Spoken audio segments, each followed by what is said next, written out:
Ayan, isang mapagpalang umaga po sa inyong lahat. Andito naman po muli inyong lingkod, muli nagbabalik. Shoutout po muna sa Team Kalingap, kay Kuya Bal Santos Matubang, atid ng Kalingap Rab. At sa Team Organic, shoutout po sa aking mga kasamahan. At lalong-lalo na po sa Team Merd. Ayan, shoutout po. At sa mga sponsor ng Team Organic, shoutout po sa inyong lahat. Ayan, tuloy na po tayo. Ang ating pong tatalakayin dito ay itong konti lamang, no? Short video lamang itong atin, no? At paki-support po ninyo hanggang sa dulo, no? So, ito po yung tungkol dito kay Michelle na ginamit itong si Richelle, binigyan ng 5,000 pesos. No, na ngayon ay nababas itong bata dahil ang sabi nga ayun nakipagsabuatan. Pero para po sa akin, sa mga followers o mga ano ni ng Rochelle, ng Rachel, no? Ay, itong Rachel po ay nagamit lamang din po ito sila. Nagamit po ng mga maling tao kagaya po nito nila Kalorni at ni Japina na kung saan sila ay nagsabuatan. Kasi hindi po naman natin masasabi na hindi kasabwat dito si Lorne dahil siya ang nag-abot ng pera. Ngayon naglalaglagan na sila. Yun ang masakit doon, no? Naglalaglagan na kayo, Kalorni. Ano ba yan? Dapat hindi nyo ginamit yung bata. Dito kasi gamit na gamit nyo eh. Alam nyo? Oh, ngayon labasan na ang inyong mga tinatago-tago. Kanya-kanya kayong paligsahan, no? So, 'yun pa ang akin lang dito na 'wag natin ditong ibas itong si Rachel at Ruel kung ito man ay sila ay tumanggap ng pera dahil ito po ay ibinigay lamang. Ngayon, kahit naman sino, tayo ay abutan at akala natin ito ay bukal sa puso nila. Wala namang alam yung dalawa na ginagamit lang pala sila nitong mga timawa na ito, no? Kagaya ni Michelle Japina na talaga namang sagad sa buto ang pagkawalang hiya.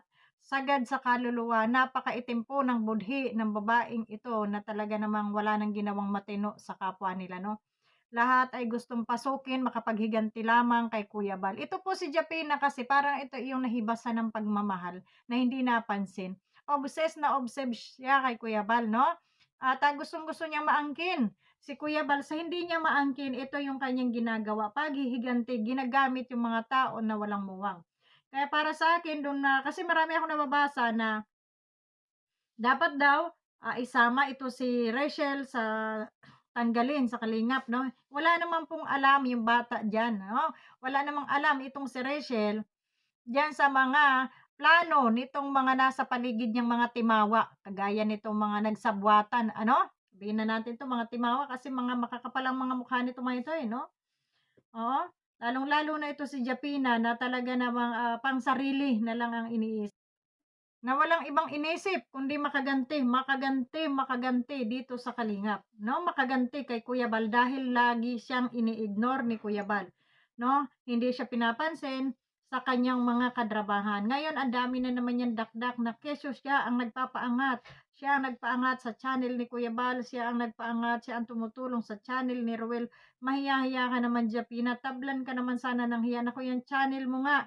Kung hindi mo gagamitin ang kalingap ay wala ka ring views na hindi na umangat-angat. Tapos ang lakas ng loob mong magsasalita, ikaw ang nagpaangat, ikaw ang tumutulong, ang kapal ng mukha mo sa halagang 5,000 piso, 'no?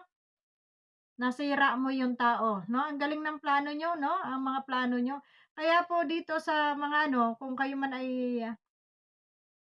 doon sa ibang viewers na nakikita ko na nagko-comment ng hindi maganda para dito kay Rachel, ay wag naman po ninyong idamay yung dalawa. Wag niyo idamay si Ruel at si Rachel dito. Dahil hindi naman nila alam ganito ang plano nitong dalawa na ito, no? Na itong mga magkakasabwat, hindi nila yun alam. Kasi nagpaabot lang ng pera, siyempre tatanggapin yung pera kasi akala nung bata ay, galing 'yun sa mabuting puso 'no, mabuting kalooban. Hindi niya alam na iyon ay pain lamang sa kanya at, balang araw ay gagamitin para sa kanya na, 'no, yung pera na 'yun, ano. So iyon, at, alam niyo sa totoo lang, bilib din talaga ako sa mukha nito ni Michelle Japina. Ano, bakit kaya hindi pa ito kidlatan at kainin ng lupa para matapos na ang kasamaan nito sa mundo? No, grabe yung mga, ano salita nito 'no, kay Kuya Bal at, sa mga reaktor na bumabangga sa kanya. Sobra po yung bunganga, sobrang pambabalaho, sobrang walang kaedukado nitong tao nito, eh, wala ng kahihiyan 'no, wala ng kahihiyan, hindi na ito nahihiya 'no, parang wala itong anak na dapat, ano, walang kamag-anak. Wala bang kamag-anak ito na nakakasaway sa kanya? Yan ba, Japina, ang itinuro ng magulang mo? Isalin na natin dito kasi hindi ka natitinag, eh. Yan ba itinuro sa'yo ng magulang mo na maging walang hiya sa kapwa mo, manggancho ng kapwa mo, masunod lang yung gusto mo? Ha? Masunod lang yung katarayan mo, 'no? Kasi hindi ko na maintindihan, eh, masasabi kong katarayan na 'yan. Alam niyo bakit? Ha? Obsessed siya kay Kuya Bal kahit wala namang ginagawa sa kanya si Kuya Bal. Pilit niya sinisiraan para lang mapansin siya ni Kuya Bal at amu-amuin siya, suyu-suyuin siya. Gustong-gusto niyang makuha si Kuya Bal. 'Yun ang totoo do'n, 'yun yung nakikita ko, real talk tayo. Napakawalang hiya mong babae ka, malantod ka, makati ka. Oh, ano, idedemanda mo ko, demanda mo, ha? Hmm. Kaya hanggang sa kaya, kung 'pag may nakita kang tao na puwede mong gamitin laban kay Kuya Bal, ginagamit mo, pinapasok mo, paamuin ko 'no. Pero pagdating ng araw, sisiraan mo rin, kagaya ng paninira mo para lang makaganti ka. Anong ugaling meron ka, Japina, 'no? Kaya dun sa mga nagsasabi na kasabwat itong si Rachel, eh, wag niyo pong masyadong ibas itong Ruel at Rachel 'no? Kasi ano po ito, wala itong alam sa mga plano nitong mga animal na 'to, 'no? Hindi kasi nila nasunod yung ano, yung gusto kasi nila na si Ruel ay humiwalay kay Kuya Bal, 'no? Para makuha nila, masulo nila at magamit nila. Ngayon, hindi humiwalay si Ruel, kaya 'yan, nanggagalaiti itong mga ito, 'no, na hindi nila talaga nakuha si Rochelle, ang Rochelle 'no, hindi nila nakuha. Kaya kung may babanatan kayo, ayan, yang mga nakapaligid sa kay Ruel at Rachel 'no, at, ito sila yung mga manggagamit na hindi na natinag kahit araw-araw ni Kuya Bal sinasabi na wag puro Rachel, Ruel ang inyong ano, content, gumawa kayo ng ibang content niyo pero hindi sila natitinag 'no. Gaya nito ni Michelle nag-uumpisa na naman ng kawalang hiyaan 'no. Puro kawalang hiya ang pinagsasasabi sa kanyang vlog at, paninira kay Kuya Bal ano. Hmm. Kaya masasabi natin dito biktima rin itong si Ruel at Rachel dito kaya 'wag po tayong ano, 'wag niyo po namang ibas, 'yun lang panawagan ko 'wag niyong ibas at, kawawa naman itong mga ito. Nakikita naman natin na maganda naman yung kanilang adhikain lalo na si Ruel at pagtulong din lang kagaya ni Kuya Bal, pagtulong sa kapwa ang kanyang ganap 'no?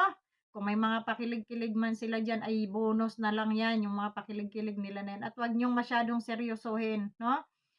At itong mga naninira dito dito sa kanila, 'yan obserbahan ninyo itong mga pekeng tao, mga manggagamit, makakapal ang mga mukha, oh, nagdala ng gulo sa kalingap, 'no? Talagang nakakagigil po itong mga ganitong klaseng tao, 'no? So 'yun lang ang aking panawagan sa inyo at maraming salamat. God bless po at, support po natin Rachel and Roel, support po natin at, iwan na po natin itong Japina na 'to at saka yung iba pa diyan na wala ng ginawa kundi pansarili lamang nila. Huwag niyo na pong suportahan yung mga ganitong klaseng tao, kilala naman po natin yung mga 'yan at alam niyo, ito lang masasabi ko, ang sumuporta kay Japina, siraulong katulad niya. Oh, 'yun lang. Ang sumuporta kay Japina, abnormal din ang utak na kaparehas ni Japina. 'Yun lang, maraming salamat and bye-bye sa inyong lahat.